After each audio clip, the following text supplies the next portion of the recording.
I naively thought that the novel and the theater are the places you turn to when you get tired of normal human communications, everyday life as it is, and reality with all its brutality and uniqueness.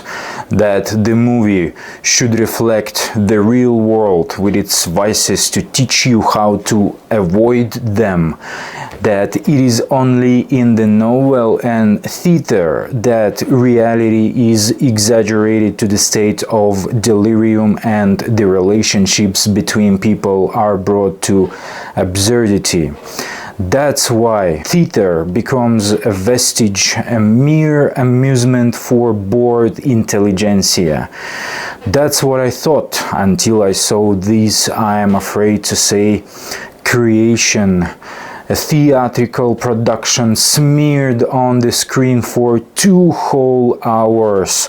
Crazy scenes, meaningless dialogues, abominable characters, stultifying music, stuffy sets. Just a wet fantasy of the book's author vomited onto the screen. The movie is about a pregnant noble woman who decides to throw herself over a bridge and become fish food. The reasons why she does this are concealed by the author until the very end of the movie, ostensibly to keep the intrigue, but in fact there is no intrigue.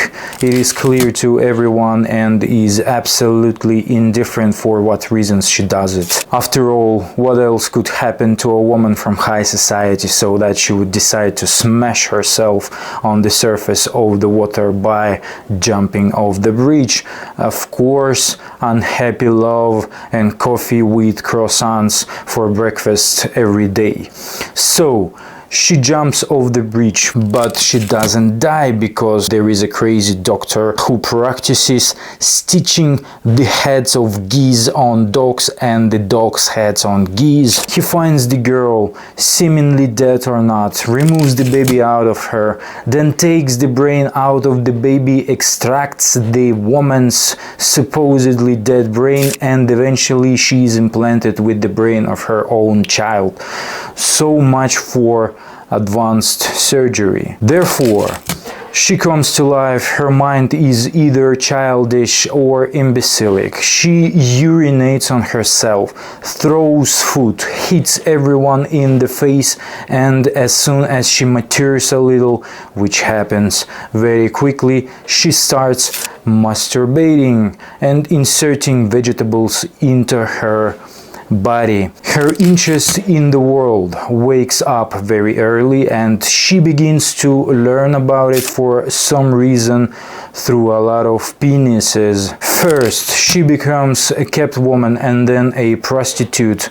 Afterwards, with all that entails, cards, booze, squalid, half-crazy bordel of visitors, and nudity. All this takes place in a fantasy world which resembles altogether the dream of a man with a high fever under the influence of some heavy drugs and a diagnosis of severe form of schizophrenia. No matter how hard I tried to find a hidden deep meaning in this masterpiece, the only thing I found was the deepest anus, which immediately sucked me into its abyss so that I passionately tried to find a way out, along the way trying to come across the Oscar, but all was in vain. I honestly don't understand what this picture can teach you. The main character is a detached, cold, selfish retard. The surgeon that created her is a cocaine addict cut by his own father as a child for the sake of experimentation, and her suitor is a gutless student. They don't understand how to live. They seem to live by feeling a madness painted in bright colors. What kind of morality can you deduce from it except for one? Do whatever you want, regardless of anyone or anything. Yes, Emma Stone's shaggy crotch won the Oscar, but for me as an ordinary person who wants to find something for himself in movies, maybe learn something, all these awards mean nothing. Maybe if you are dying of boredom in your hugest meditate, sitting in a leather armchair, in one hand holding a cup of coffee, sticking out your pinky finger, and in the other hand holding a novel by Paulo Coelho.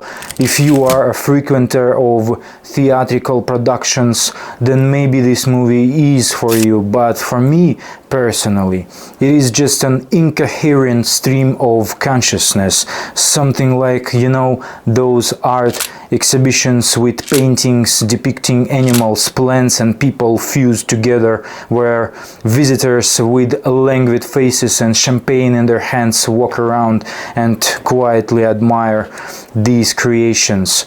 Decide for yourself in the end whether to spend more than 2 hours on this movie, or maybe you should spend this time with more benefit. Subscribe and see you next time.